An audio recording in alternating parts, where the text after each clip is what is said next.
recibo muchos clientes muy creativos con muy buenas ideas, pero ninguna realización material. O sea, muchas veces estás en la cabeza de ellos las ideas, ni siquiera dan escrito en un papel. Entonces, primero que entiendan que es necesario darle una manifestación concreta a esa idea para poder empezar a beneficiar de la protección que le otorga la propiedad intelectual. Estás escuchando a Intangiblia, el podcast de Intangible Law, hablando claro sobre propiedad intelectual. Démosle la bienvenida a su host, Leticia Caminero.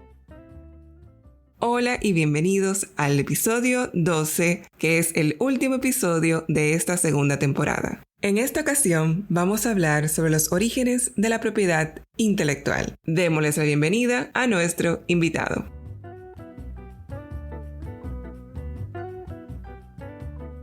Hola Leticia, bueno, primero que todo, muchas gracias por tu invitación. Mi nombre, Juan David Castro García, soy abogado de nacionalidad colombiana y mi especialidad es la propiedad intelectual. Es algo en lo que he trabajado desde el comienzo de mi carrera profesional que empezó hace más o menos unos ya 20 años.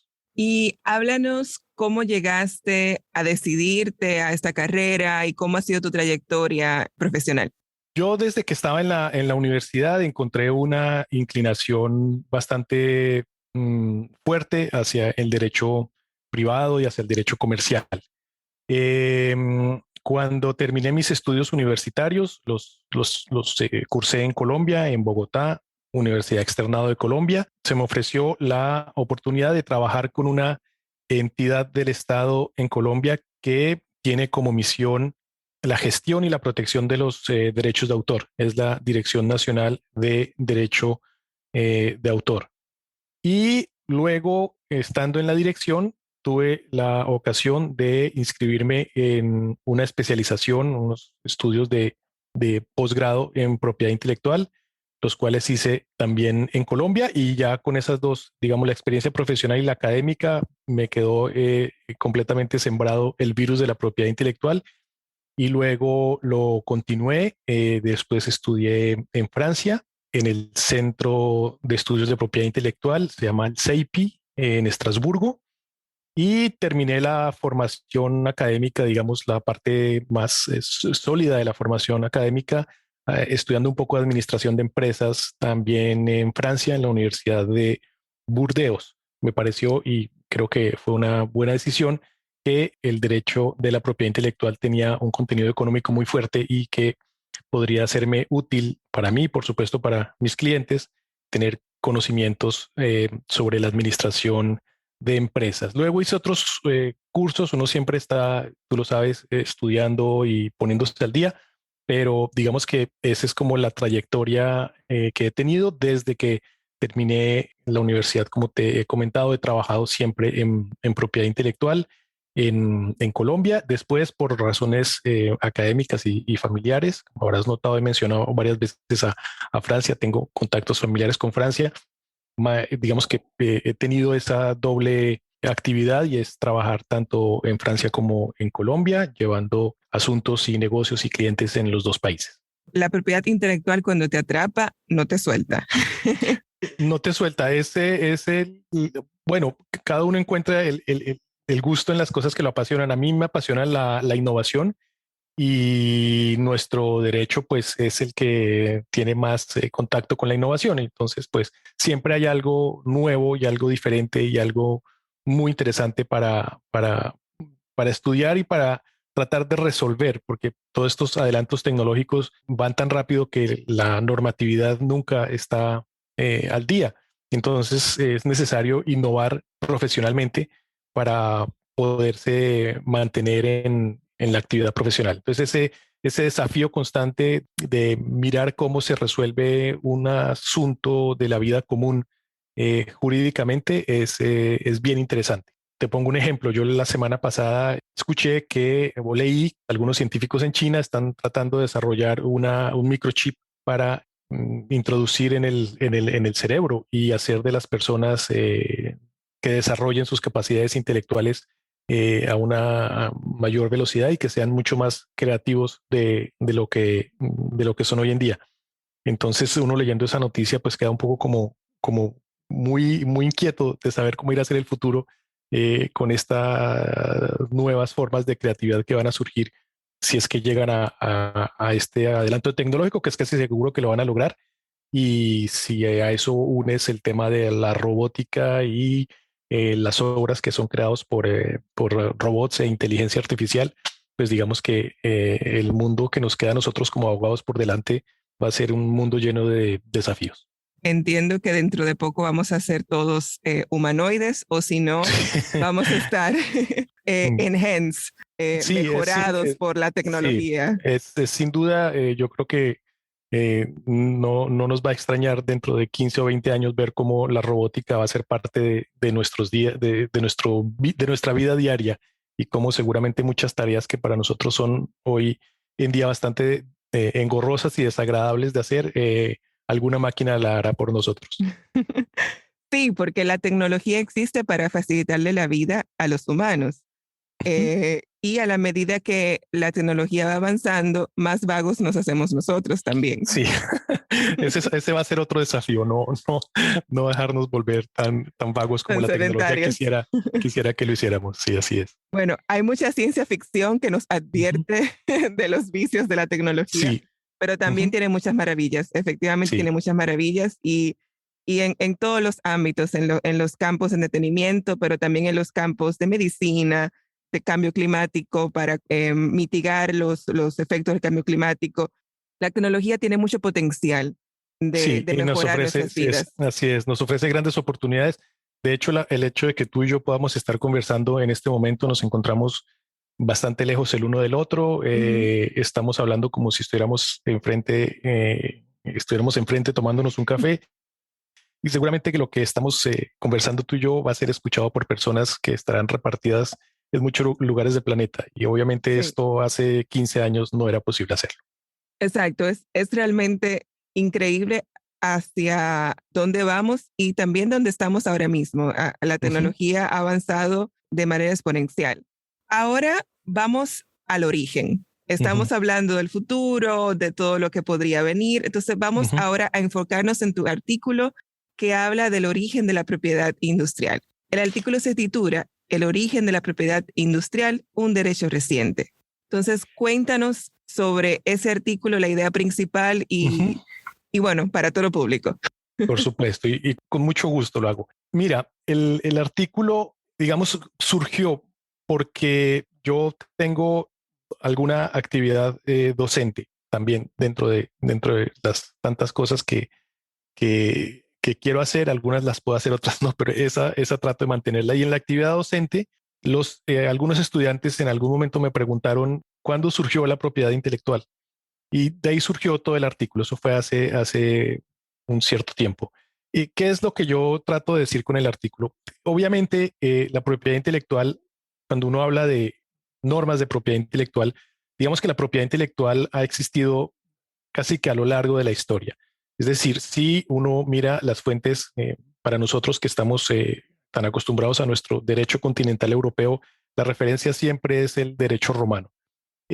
Inclusive en el derecho romano ya había algunas manifestaciones de normas que tenían que ver con la propiedad intelectual. Te pongo como ejemplo, en el digesto, por ejemplo, se resuelve a través de una máxima que aparece en el digesto, la situación en la cual se debe definir quién es el propietario de un cuadro, de una obra de arte, de una pintura, en aquella situación en la cual el dueño del lienzo sobre el cual se dibuja la pintura es una persona y el artista es otra persona. Entonces, la pregunta es de quién es la obra final. Eso se resuelve en el derecho romano, pero obviamente son pequeñas alusiones a la propiedad intelectual. No existe como tal una normatividad al respecto. Después, si uno va saltando así rápidamente a lo largo de la historia, surge la patente veneciana en Italia. También se puede mencionar el estatuto de la reina Ana en Inglaterra y digamos, si ya llegamos a los años 1790, 1800, el Copyright Act de los Estados Unidos. son como puntos de referencia importantes que ha tenido la propiedad intelectual a lo largo de la historia. Sin embargo, estas manifestaciones normativas de solución a controversias en materia de propiedad intelectual no son lo que nosotros podríamos considerar un derecho de propiedad intelectual, no son un derecho autónomo. ¿Qué es lo que se necesita para que un derecho sea autónomo? Es decir, para hablar de una rama del derecho, así como nosotros hablamos del derecho civil, del derecho comercial o mercantil, del derecho penal o el derecho de familia. Normalmente se necesitan alrededor de, digamos, 4 o 5 condiciones para que un sistema de derecho se pueda considerar como derecho. El primero es que debe disponer de unos principios propios. El segundo debe contener una normatividad específica. El tercero, unos tribunales que decidan sobre las situaciones en relación con el conflicto. El cuarto, un sistema internacional de protección. Y el quinto, organismos a nivel internacional que lo protejan. Eh, muy, Volviendo con el tema de la tecnología, tal como lo estábamos conversando hace un momento, han surgido varios sistemas de derecho, por ejemplo, el derecho informático, el derecho corporativo, el derecho del emprendimiento, el derecho deportivo o inclusive el medioambiental, pero no son sistemas de derecho autónomos, son sistemas de derecho independientes. Entonces, el artículo lo que busca es explicar por qué la propiedad intelectual sí es un derecho autónomo, sí es un derecho independiente y se puede considerar como un derecho que puede entrar al lado de las otras ramas del derecho, como la civil, el comercial, el penal o la familia, o el derecho de familia. ¿Por qué se podría considerar que el derecho de propiedad intelectual es un derecho autónomo? Entonces, miremos la primera condición, que es el de los principios generales. Un derecho autónomo dispone de sus propios principios generales y son diferentes de los principios generales de otros derechos. Por ejemplo, en derecho civil, algunos principios generales pueden ser, por ejemplo, el principio del enriquecimiento sin justa causa, el principio de la buena fe, el principio del abuso del derecho, el principio de la retroactividad de la ley. Estos principios, ¿qué propósito tienen? Darle uniformidad al derecho y servir de interpretación en caso de que haya dificultad con alguna norma y además ser fuente de derecho. En derecho civil existen estos principios y la propiedad intelectual también tiene sus propios principios. Te menciono 3 de ellos.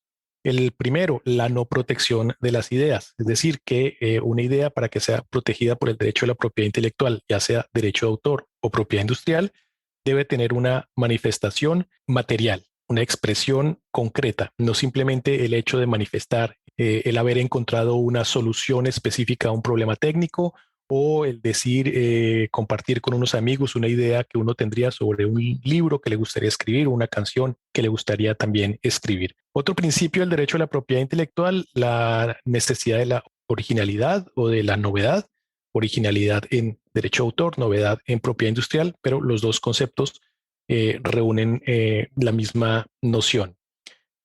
La duración de los derechos, que debe ser limitada en el tiempo, en los 2 casos sucede, tanto en el derecho de autor como en el de la propiedad industrial.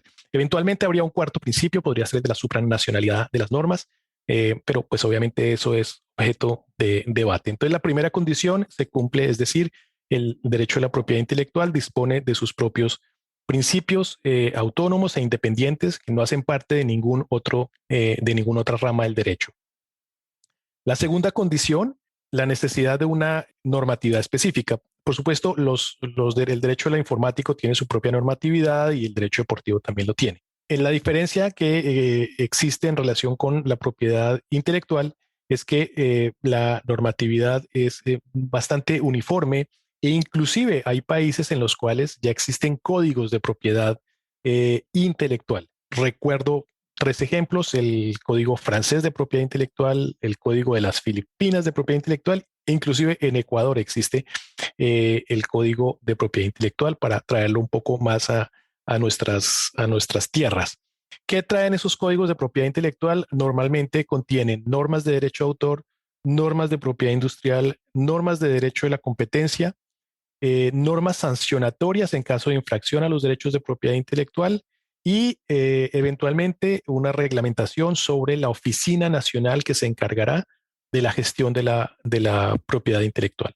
Entonces, estas iniciativas, que por ahora son solo 3, a nuestro conocimiento, seguramente en el futuro serán más, porque es muy conveniente, digamos, para las personas que trabajan en temas de propiedad intelectual y para los jueces disponer de normas unificadas. ¿Por qué el código es diferente a las leyes? Porque sabemos que la mayoría de los países o casi todos tienen leyes de propiedad intelectual, propiedad industrial, derecho de autor. ¿Por qué la codificación se entiende como algo diferente? Digamos que la codificación se entiende como algo diferente fundamentalmente porque en la codificación, digamos, un código se estructura a partir de los principios generales. Es decir, esos principios generales se aplican a todo el resto. Obviamente siempre están en los primeros artículos del código y se aplican de manera uniforme a todas las disciplinas que aparecen tratadas dentro del código mismo.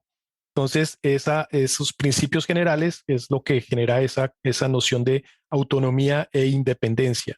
Y como te decía también, la ventaja del código es que es mucho más fácil para un juez o un árbitro resolver una situación, sobre todo en el mundo en el que vivimos hoy en día, que ha cambiado un poco desde hace muchos años. Digamos, hace 20 años, cuando se disociaba mucho la propiedad industrial del derecho de autor. De hecho, en nuestros países todavía hay abogados de de propiedad industrial y abogados de derecho de autor. Pero hoy en día ya no es así. Hoy en día los derechos, las soluciones que nosotros debemos aportar a nuestros clientes tienen que ver con los dos derechos. Ya no es derecho de autor o propiedad industrial. Te pongo un ejemplo. Un cliente llega a mi oficina y me dice que llega con una marca y me dice que desea registrar la marca para su empresa. Hace 15 años el abogado registraba la marca. Hoy en día el abogado le tiene que preguntar de dónde sale el logo, ¿sí? Si fue él quien lo creó, si lo creó con una empresa independiente de diseño, cómo se hizo la atribución de derechos para la creación de ese logo, si fue con una agencia o con un diseñador, si hay una cesión de derechos, y estamos hablando de derecho de autor para un trabajo que más adelante vamos a hacer en propiedad industrial. Entonces, digamos, hoy están tan conectados, y te puedo poner muchos más ejemplos, pero hoy en día están tan conectados que la existencia de un código facilita muchísimo el trabajo de nosotros los abogados, seguramente de los jueces también. Sí, perfecto. Ok, entonces, y la tercera condición era la necesidad de disponer de tribunales y jueces especializados. Es la misma situación hace 15 años. Te hablo del caso colombiano. Los problemas, las problemáticas, las controversias de propiedad intelectual eran resueltas por o jueces civiles o jueces penales que en muchos casos desafortunadamente tenían un conocimiento muy somero de la propiedad intelectual. Hoy en día, en Colombia y pues obviamente casi que alrededor del mundo, existen jueces especializados en propiedad industrial y en derecho de autor, que son quienes resuelven las controversias y quienes dictan sentencias, resolviendo un conflicto e imponiendo eventualmente sanciones patrimoniales o dictando la posibilidad inclusive de prisión en caso de violación de un derecho de propiedad intelectual. Es decir, se necesita que existan jueces y tribunales especializados y hoy en día ya existen. La cuarta condición, un sistema autónomo dispone, además de la normatividad internacional, además de la normatividad nacional, una normatividad internacional que sirve de referencia y de fuente de interpretación. En el caso del derecho de autor, todos los países han sido o son miembros del Convenio de Berna, y en caso de propiedad industrial, pues son miembros del Convenio de París. Y nuestras normas internas, nacionales, nunca pueden estar en contradicción con esos dos tratados internacionales. Es decir, existe una dependencia muy estrecha. Ningún país puede dictar normas o aprobar normas que vayan en contra de cualquiera de estos dos tratados. Esa es la cuarta condición la del sistema internacional. Y la quinta condición, un organismo internacional multilateral que se encargue de verificar por qué el derecho del cual se está hablando tenga una evolución uniforme en todos los países. En el caso de la propiedad intelectual, ese organismo existe, es la Organización Mundial de la Propiedad Intelectual, una entidad adscrita al organismo de las Naciones Unidas, de la Organización Mundial de la Propiedad Intelectual. Hacen parte prácticamente todos los países del planeta. Todos los países que están en la organización se han comprometido a respetar el Convenio de Berna y el Convenio de París. Entonces eso pues además da un carácter internacional al derecho de la propiedad intelectual. Entonces son esas 5 condiciones que se dan en este derecho en el cual nosotros trabajamos que hacen que, a mi modo de ver, podamos considerar que el derecho a la propiedad intelectual tiene la misma entidad y la misma importancia que otras ramas más tradicionales como la del derecho civil, la del derecho comercial o la del derecho penal. Gracias por la explicación y por mantenerlo para todo público. Si tú pudieras elegir dentro de la historia de la propiedad intelectual, ¿cuál sería el momento más importante que tú entiendes que ha cambiado la propiedad intelectual a lo que tenemos hoy en día? Si existe un momento singular en donde cambió todo y desencadenó las nuevas normativas, todo esto que tenemos hoy en día, o si tú entiendes lo contrario, que ha sido, como nos explicaste, una evolución y que no se puede identificar un solo hito, un solo momento que hizo una explosión con respecto a este derecho. No, yo creo que sí existió un momento en el cual hubo un antes y un después, con breve intervalo, tal vez 3 años de diferencia, y fue precisamente la adopción del Convenio de Berna y el Convenio de París. Estos convenios fueron el resultado en ambos casos de las implicaciones económicas que tuvo la revolución industrial y del hecho que gracias a la revolución industrial empezó a haber mucha movilidad de bienes y de mercancías entre los países. Y dentro de esos bienes y mercancías, por supuesto, estaban bienes y mercancías que tenían un contenido creativo muy importante. Al existir esa movilidad, ese paso de fronteras, surgió la necesidad de reglamentar ese tipo de derecho.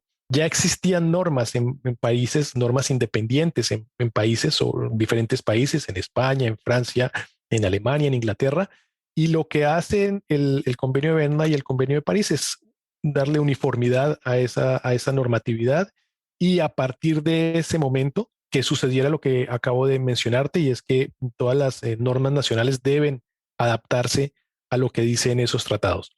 Entonces, yo consideraría que esas 2 eventos, el uno sucedió en Berna, el otro en París, por eso llevan esos nombres, esos convenios, implicaron una toma de conciencia por parte de los artistas, por parte de los países, por parte de la industria, de la necesidad de disponer de un derecho de propiedad intelectual. Entonces, sí, yo pensaría que ese fue un elemento muy importante. Yo invito a las personas que les gusta la propiedad intelectual a estudiar y a conocer un poco la historia del Convenio de Berna y del Convenio de París. Son historias muy interesantes. Existen libros al respecto. En este momento tengo en memoria uno de un autor suizo de apellido Cavalli, quien explicó en su libro cómo fue que surgió el Convenio de Berna. Y es muy interesante mirar cómo intervinieron en ese evento las personas que en su momento eran, digamos, la referencia en materia de propiedad de creación intelectual en aquella época. Entonces, sí, hay un momento y es ese, los 2 convenios. Ese momento se traduce como en el conjunto de las voluntades, porque los tratados internacionales en general suceden y se impulsan por voluntades, ya sea políticas, sociales, de diferentes ámbitos. O sea que es muy interesante que tomes ese momento de referencia donde se conjugaron tantas personas de diferentes realidades, de diferentes ámbitos de la creación o la invención para realizar una norma que al día de hoy sigue siendo referente dentro de la propiedad intelectual. Así es. Si uno lo mira también desde el punto de vista sociológico, si nos salimos unos instantes del derecho, es muy interesante mirar cómo personas que procedían de universos jurídicos completamente diferentes, es decir, el Commonwealth y el derecho continental europeo, lograron ponerse de acuerdo para obtener un primer tratado, porque fue el primer tratado en el mundo en el cual se juntaban los dos sistemas jurídicos. Y es bastante, digamos, podríamos decir, admirable ver que lograron ponerse de acuerdo con un propósito común, y el cual era la protección de la actividad inventiva y de la actividad creativa. Sí, efectivamente. Estás escuchando a Intangiblia, el podcast de Intangible Law, hablando claro sobre propiedad intelectual. Y ahora trasladamos la conversación a tu hermoso país, Colombia. ¿Cómo inicia la propiedad intelectual y en específico la propiedad industrial en Colombia?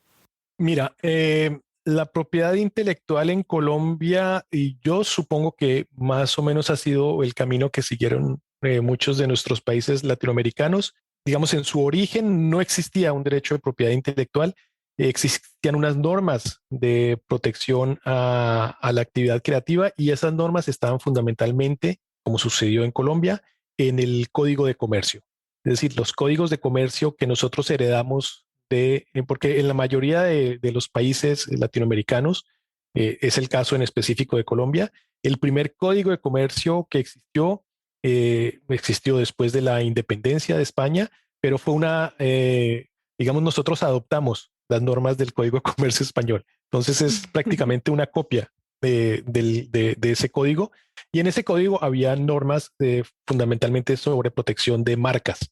Entonces, en el caso colombiano, la primera normatividad que hubo en materia de propiedad industrial, digamos en materia de propiedad intelectual, pero en este caso en específico en propiedad industrial, fue ese Código de Comercio que fue adoptado el 1 de junio de 1853, es decir, hace más de siglo y medio. La normatividad continuó en Colombia han existido 3 códigos de derecho comercial, y digamos el derecho de propiedad intelectual continuó en el segundo código y luego en el tercer código. El tercer código es de 1971. Ese código estuvo vigente hasta el momento en el que se adoptaron las decisiones andinas digamos, ese código estuvo vigente en relación con la propiedad industrial, y en materia de derecho de autor existieron algunas normas en los años 70 y 80. Tanto el Código de Comercio como las normas de derecho de autor estuvieron vigentes hasta la adopción en nuestro país de las decisiones andinas. En Colombia, nosotros tenemos una normatividad tanto de propiedad industrial como de derecho de autor derivada de decisiones andinas, es decir, normas que son las mismas para los 4 países del área andina.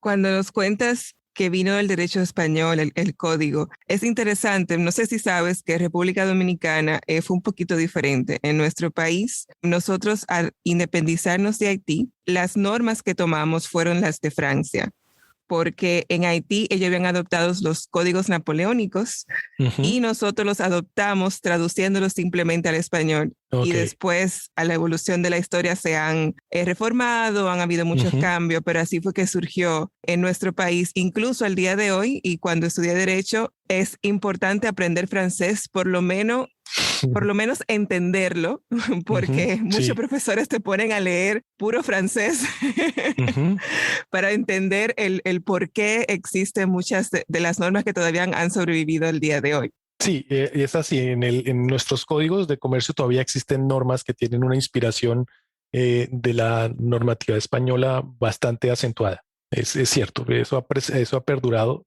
cada vez menos, por supuesto, pero quedan restos, y Y sí es bueno, digamos, a nosotros nos queda más fácil porque no tuvimos que aprender francés para entender el código de comercio, pero bueno, también es una riqueza y una razón adicional para estudiar un poco más.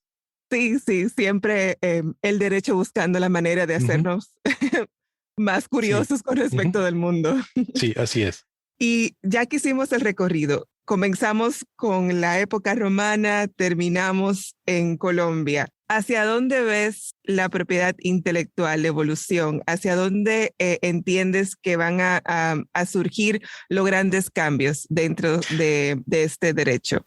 Bueno, mira, yo creo que el mundo tal como existe hoy en día, cuando hace unos años se hablaba de la aldea global como algo muy lejano en el futuro y hoy en día ya no es nada lejano, es lo que estamos viviendo, es una aldea global. Yo creería que la evolución de nuestro derecho en Colombia va a seguir el ritmo de esa evolución a nivel internacional. Es decir, por un lado, no podemos tener unas iniciativas legislativas, digamos, independientes, porque como te digo, estamos, tal vez la palabra no sería sometidos a la normatividad internacional, pero dependemos de ella y hemos asumido el compromiso de respetarla. Entonces, por un lado, no podrá existir una norma de propiedad industrial que sea original para Colombia o exclusivo para Colombia. Tenemos que adaptarnos a lo que se vaya decidiendo a nivel mundial. ¿Qué es lo que se puede hacer? Algo que se ha hecho, digamos, desde hace unos 4 años, y es adaptar esa normatividad digamos, el entorno digital tiene unas manifestaciones que pueden ser diferentes de un país a otro y la normatividad debe adaptarse. Entonces, digamos que en lo que se refiere a los grandes principios, a los grandes desarrollos de carácter normativo, estaremos supeditados a lo que suceda en relación con los avances tecnológicos a nivel mundial, en la medida en que se nos aplican de manera inmediata. Antes existía, yo me acuerdo cuando estaba en la universidad, más de 20 años, había una materia que era muy complicada de estudiar y tenía que ver con la transferencia de tecnología y las implicaciones que tenía la transferencia de tecnología desde el punto de vista, por supuesto, jurídico, pero también tributario y comercial. Y era muy difícil de estudiar porque eran normas muy extensas, bastante orientadas hacia la estadística, las matemáticas y las cifras. Pues, es lo que maneja generalmente, se maneja en el ámbito tributario. Eh, Llamamos los abogados, ¿verdad?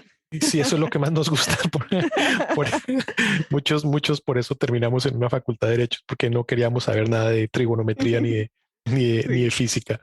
Pero hoy en día ya no es así. Hoy en día ya, digamos, si hay un fenómeno de transferencia de tecnología, no se puede esperar 3 o 4 años a que un organismo como una asamblea de representantes o el Senado de la República o la Cámara de Representantes tome una decisión en relación de cómo se va a incorporar esa tecnología en el país, porque tiene que ser inmediato. Es decir, si una empresa, señalémosla porque pues es como una buena referencia, Uber llega a Colombia y hay que inmediatamente tratar de resolver la situación de la mejor manera posible. Y aún así, aún no se ha podido, pero hubo que hacer adaptaciones a la dinámica comercial y económica del país, con la presencia de esas nuevas formas de explotación tecnológica. Entonces todo va tan rápido que tenemos que tener como digamos, un comportamiento uniforme desde el punto de vista legislativo en relación con lo que se hace en otros países y fundamentalmente en organismos multilaterales. Y es la importancia y en este caso, estos organismos, en el caso nuestro, la propiedad intelectual, toman una importancia trascendental porque son ellos quienes de alguna manera están advirtiendo sobre las necesidades que existirán más adelante en materia de adaptación normativa.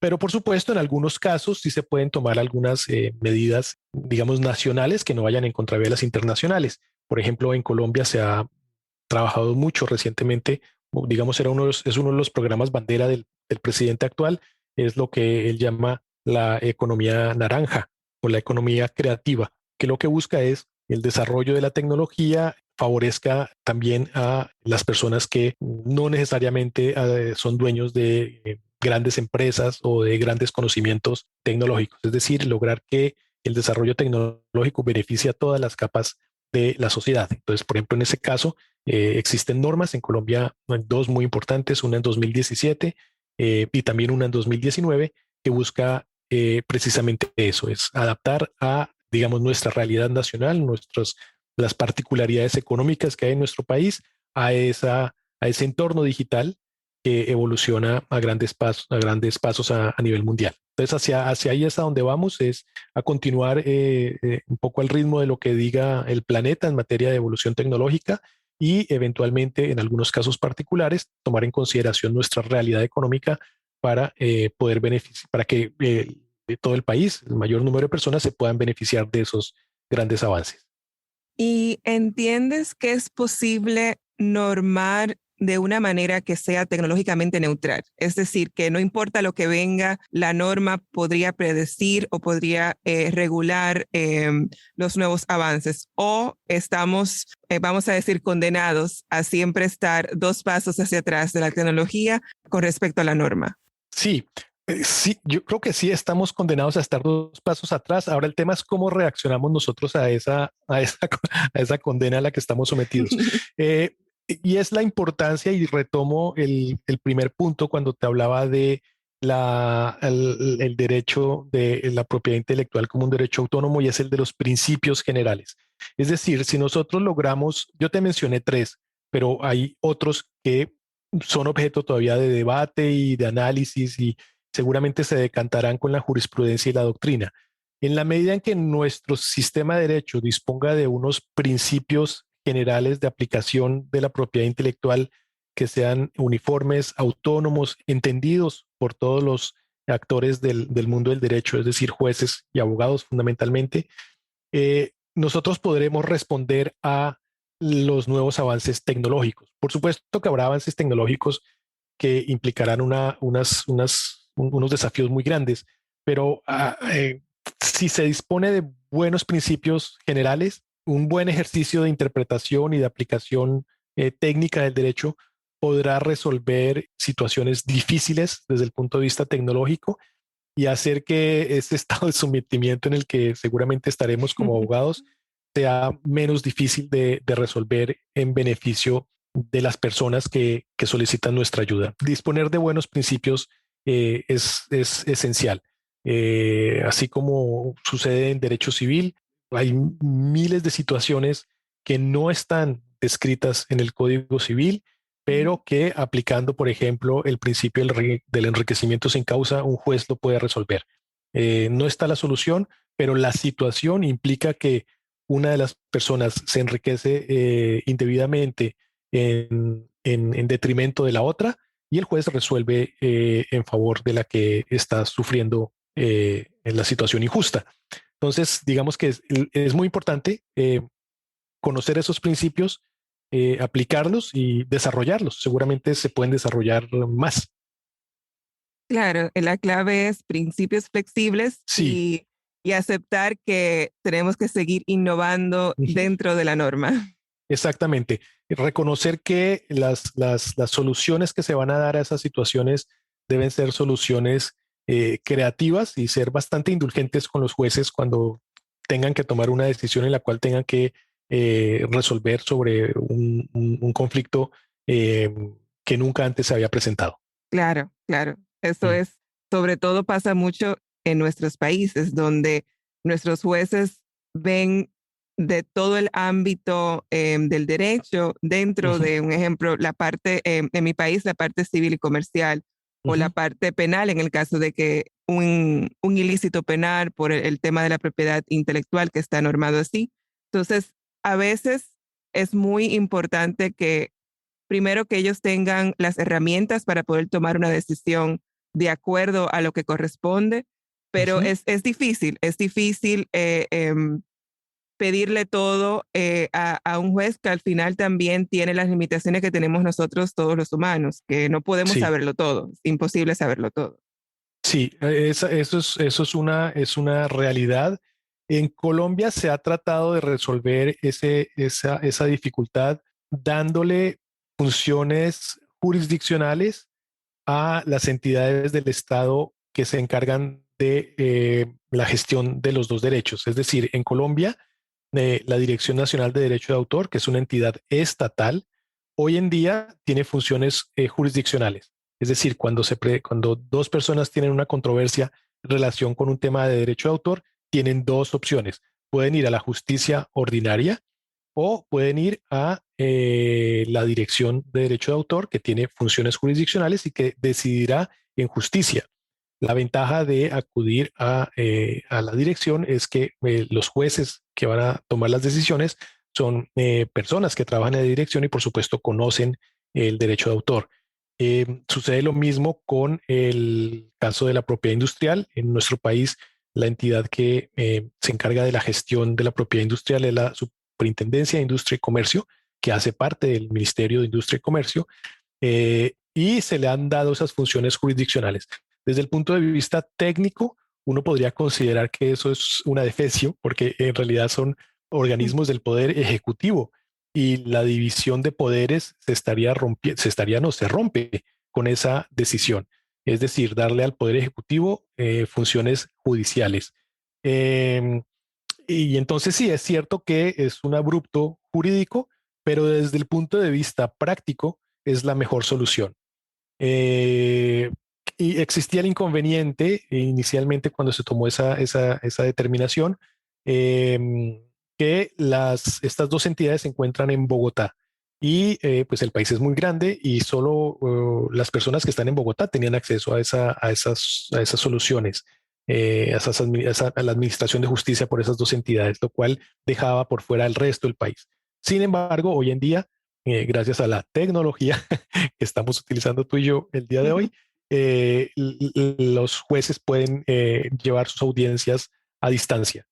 Entonces, pues ahí, como puedes ver, es como una adaptación que se va haciendo en el camino para poder resolver las situaciones, adaptaciones que, insisto, tal vez jurídicamente no son las correctas, pero desde el punto de vista de la práctica y de sobre todo llevar la justicia a quien la necesita, son las mejores. ¿Y esas decisiones que toman esos jueces dentro de las instituciones administrativas son finales o Sí, pueden ser apelables? depende del monto de la controversia. Pueden ser Ujú. o definitivas o pueden ser pasar a una segunda instancia, pero muchas veces son ellos mismos la segunda instancia. Es interesante porque en República Dominicana sí tenemos un proceso administrativo que se puede Ujú. agotar ante la oficina, en el cual, un ejemplo, la nulidad de una marca Sí. se agota Ujú. administrativamente, pero Ujú. siempre queda la posibilidad de acudir a los tribunales en el caso de que no se encuentren de acuerdo con respecto a la decisión que toma la Ujú. administración. Sí. Pero en el caso de Colombia no tienen esa opción ya. Se Depende agota. del monto, del tamaño de la controversia. En ese caso, en dado caso, se podría ir ya a un nivel superior. En el caso de la propiedad industrial es el Consejo de Estado y eventualmente en el caso del derecho de autor pueden ser tribunales departamentales. Pero normalmente no sucede con la frecuencia, no sucede con frecuencia. Ok. Puede suceder, pero es bastante, digamos, hay que estar muy motivado para llevar un proceso a una instancia de esas, porque ya cuando sales de, el- de, la, de las dos entidades administrativas, entras en el aparato judicial nacional colombiano. Ahora, Ujú. ¿por qué se tomó esa decisión? Precisamente porque el aparato judicial no funcionaba. Es muy lento, Ya. toma demasiado tiempo, es muy costoso, los jueces no tienen la suficiente capacidad técnica. Entonces, entrar en un proceso, uno como abogado lo piensa varias veces y se lo desaconseja seriamente a su cliente. Entonces, salir Sí. o sea, uno trata de llegar siempre a un arreglo y a una solución favorable o lo menos desfavorable posible en esas entidades de carácter administrativo. Sí, porque un mal acuerdo es Sí, mejor que un buen pleito. sí, exactamente. Esa es una máxima que está en nuestra mente todos los días y yo creo que no hay cliente al que no se le haya dicho. Sí, sabiduría Sí, sí, jurídica. sí, sí, así es. Y bueno, para cerrar esta interesante conversación, a nuestros oyentes que son inventores, artistas, creadores, emprendedores, ¿qué les dirías para que protejan sus activos intangibles? Tal vez dos consejos Tres consejos, tres consejos les daría. El primero, que sean conscientes porque yo recibo muchos clientes muy creativos con muy buenas ideas, pero ninguna realización material. O sea, muchas veces estás en la cabeza de ellos las ideas, ni siquiera dan escrito en un papel. Entonces, primero que entiendan que es necesario darle una manifestación concreta a esa idea para poder empezar a beneficiar de la protección que le otorga la propiedad intelectual. Es decir, dar el paso siguiente, no solo quedarse en la idea, sino darle una manifestación a esa idea, empezar a desarrollar la aplicación, escribir el libro, escribir la canción, dibujar un plano de cómo es el invento que desean proteger, etcétera. El segundo consejo es, y también es una explicación que les doy a ellos, y es entender que la propiedad intelectual es muy grande. Es decir, que si ellos van a registrar, vamos a suponer, a patentar un producto. Insisto, hace unos años el cliente se dirigía a la oficina y nos decía, deseo patentar un invento, y se procedía a ello. Hoy en día le decimos, sí, claro, por supuesto, vamos a solicitar la patente, pero ¿qué marca le va a poner al producto? Entonces ya tiene que agregar la marca. Y después de la marca, bueno, y la marca, volvemos a lo que te había dicho inicialmente, quién la va a hacer, cómo se va a hacer. Es decir, que el cliente entienda que la propiedad intelectual le ofrece muchas posibilidades, que no se limite simplemente a su necesidad en ese instante de registrar la marca o la patente, sino que sea consciente. Cualquier producto puede tener más que una simple protección, un portafolio de varias protecciones. Y el tercer consejo que le doy siempre a los clientes es que se asesoren bien de personas competentes, de personas que estudiaron la propiedad intelectual, que conocen la normatividad y que les pueden dar la asesoría óptima que ellos requieren. En Colombia sucede con frecuencia que uno va a una oficina de un abogado y le pregunta qué conoce, y el abogado le dice, yo sé derecho penal, comercial, administrativo y tributario. Yo sé Es todo. imposible. Y propiedad intelectual. Y no es lo ideal. Lo mejor es, ya existen varios estudios de especialización en Colombia. En el mercado existe la oferta suficiente de abogados competentes. Entonces eso es lo que yo le diría siempre a los inventores o a los creadores en general. Busquen la mejor asesoría posible eh, dentro de las necesidades que tengan. Claro, porque muchas veces pasa que, y no sé, lo más seguro has tenido experiencia con eso, que vienen clientes y te hacen afirmaciones de que no, yo le pregunté a mi amigo abogado o yo leí en internet y vienen con ideas preconcebidas que Sí, no necesariamente son las correctas o las que le aplican a ellos en sus casos. sí, sucede con muchísima frecuencia. El derecho, digamos, es algo, no es como la medicina. Uno no puede ponerse a decirle a una persona, vaya, tómese de tal medicina. No, en derecho sí, uno como abogado, los abogados tenemos la tendencia siempre a hablar y a opinar. Y no es extraño, como tú lo dices, recibir a un cliente que tiene un familiar que es abogado en un área completamente diferente, Ujú. pero que casi siempre es ese asesor que lo mete en el problema al cliente y a uno le toca sacarlo del problema. Sí, sí. Y también sucede con más frecuencia ahora que antes, el cliente que lee mucho en internet, investiga y tiene una idea de cómo resolver su problema.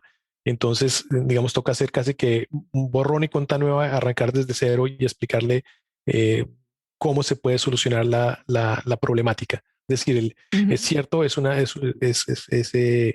es como automedicarse. O sea, uno no se puede automedicar y uno tampoco se puede autoaconsejar en materia jurídica, sobre todo cuando estamos resolviendo un tema de propiedad intelectual, que cada vez tienen esos temas de propiedad intelectual un contenido económico más importante, y el futuro de una empresa puede depender de una buena o mala protección. Sí, efectivamente. Esa es la belleza del derecho en general también, que primero no existe una respuesta, un sí absoluto o un no absoluto. Sí. Y en materias tan especiales como son la propiedad intelectual, aún teniendo conocimiento vasto sobre otras áreas, no necesariamente se traduce al conocimiento específico de la propiedad intelectual. Y también es verdad para otro tipo de derecho, que hay derechos muy especializados que tienen sus propias lógicas, que yo, un ejemplo como abogada de propiedad intelectual, no me atrevería a aconsejar sobre otras materias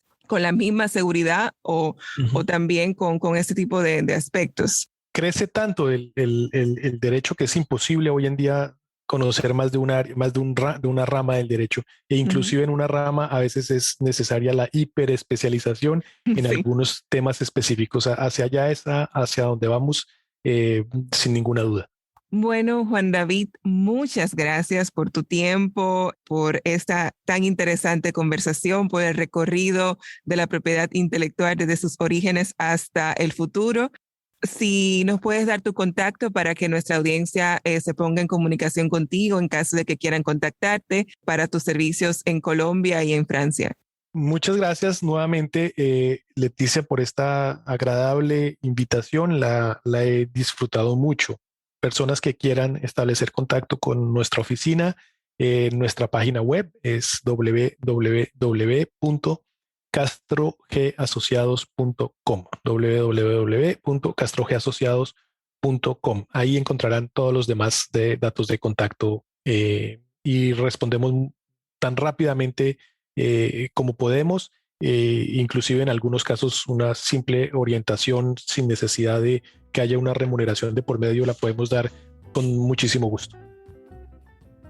Y así llegamos al final de este episodio y de la segunda temporada. Muchas gracias por su maravillosa compañía y por escuchar hablar sobre el fascinante mundo de la propiedad intelectual. Nos vemos próximamente en la temporada 3, donde descubriremos más historias y conoceremos más personas fascinantes. Muchas gracias.